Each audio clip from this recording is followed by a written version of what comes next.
হজবর হলো।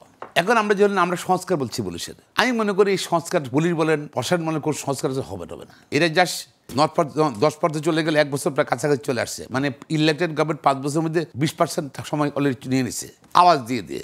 আরে যারা মিসইউজ করছে ক্ষমতার তাদের পানিশমেন্ট দেন আপনি, that is a law, punishment দিচ্ছেন না আপনি। আর ডিসি আপনার ভোট চুরির ব্যবস্থা করছে, রিটার্নিং অফিসার ছিল, ইউনো ছিল, শাস্তি দিচ্ছেন। একজন ডিসির অ্যারেস্ট করছেন আপনি দুর্নীতির জন্য, ভোট চুরির জন্য। আপনার একটা ওসিকে অ্যারেস্ট করছেন আপনি ভোট চুরির জন্য, করছেন অন্য কারণে বৈষম্য বিরোধী ছাত্র আন্দোলনের জন্য অ্যারেস্ট করছেন, ছাত্রদের বিরুদ্ধে যাওয়ার জন্য অ্যারেস্ট করছেন। কিন্তু ওই ভোট চুরির জন্য একজনকে অ্যারেস্ট করেন না আপনি, ওসির অ্যারেস্ট করেন, ইউনো অ্যারেস্ট করেন না আপনি, ওদেরকে আবার প্রশাসন রাখতেছেন আপনি, তাদের দিয়ে তো দেশ চালাচ্ছেন। কিভাবে আপনি আশা করেন সংস্কার? আমার পিছনে আমি 18 সালে ক্যান্ডিডেট ছিলাম, আমি ওসি আমার পিছনে ওসি আব্দুল মজিদ, এখনো সে চিনায় চাকরি করছে, 7টা গুলি দেখ এখনো আছে। আমি তো ক্যান্ডিডেট ছিলাম, আগে তো জানাইছি যে আমি ক্যাম্পেইন করবো, ডিসিকে জানাইছি, এসপিকে জানাইছি, আর্মিকে জানাইছি, বিচার হয়েছে। সে তো কোনোভাবে সার্ভাইভ করবে। এখন আবার সময় মতো যার তার অগ্নিরূপ চলে আসবে, সব গুণে অফিসের অবস্থা।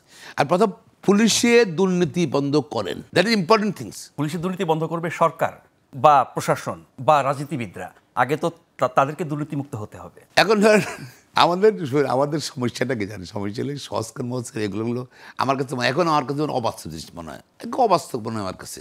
যেখানে আমাদের রাষ্ট্রের রেভিনিউ আসবে, অর্থ আর রেভিনিউ আসবে, আপনার রাজস্ব আসে, ইনকাম ট্যাক্স, সেখানে দুর্নীতি, অফিসাররা দুর্নীতি করে। যেখানে ব্যাট আসবে, ট্যাক্স আসবে, ওখানে দুর্নীতি করে।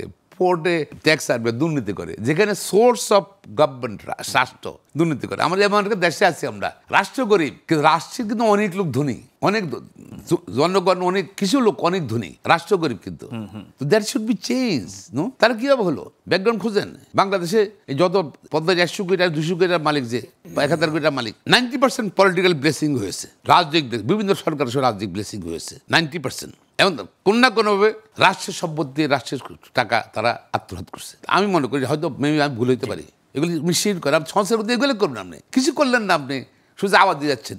প্রথম বলে যারা সংস্কার করতেছে, আপনার কি বাংলাদেশি? অনেকেই বিদেশি পাসপোর্টধারী।